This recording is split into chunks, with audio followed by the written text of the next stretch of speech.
শহীদ বুদ্ধিজীবী দিবস উপলক্ষে ঈদগাঁও আদর্শ উচ্চ বিদ্যালয়ে আলোচনা সভা অনুষ্ঠিত। ঈদগাঁও থেকে রেজাউল করিমের তথ্যচিত্রে দেখুন বিস্তারিত।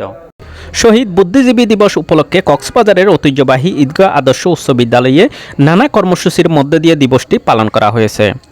রোববার 14 ডিসেম্বর সকালে বিদ্যালয়ের মিলনায়তনে অনুষ্ঠিত কর্মসূচির মধ্যে ছিল আলোচনা সভা, নিরাপত্তা পালন, দোয়া মাহফিল ও বিশেষ মোনাজাত।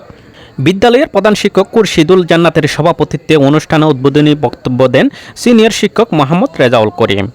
আলোচনায় বক্তব্য রাখেন সহকারী শিক্ষক আব্দুল খালেক মিশু ও জসিমউদ্দিন। ইংরেজি বিভাগের সহকারী শিক্ষক মোহাম্মদ হাবিবুল্লাহর সঞ্চালনায় শিক্ষার্থীরা বিভিন্ন পরিবেশনা উপস্থাপন করেন। বক্তারা বলেন, শহীদ বুদ্ধিজীবী দিবস বাংলাদেশের একটি রাষ্ট্রীয় গুরুত্বপূর্ণ দিবস। 1971 সালের মুক্তিযুদ্ধের শেষে মুহূর্তের জাতিকে মেধাশূন্য করতে পাকিস্তানি বাহিনী ও তাদের দূষররা পরিকল্পিতভাবে দেশের শ্রেষ্ঠ সন্তানদের হত্যা করে। অনুষ্ঠান শেষে দোয়া ও বিশেষ মোনাজাত পরিচালনা করেন সহকারী শিক্ষক মৌলানা আবু বকর সিদ্দিক। কর্মসূচিতে শিক্ষক, শিক্ষার্থী সহ বিভিন্ন গণমাধ্যম কর্মী ও বিদ্যালয়ের অন্যান্য সদস্যরা উপস্থিত ছিলেন।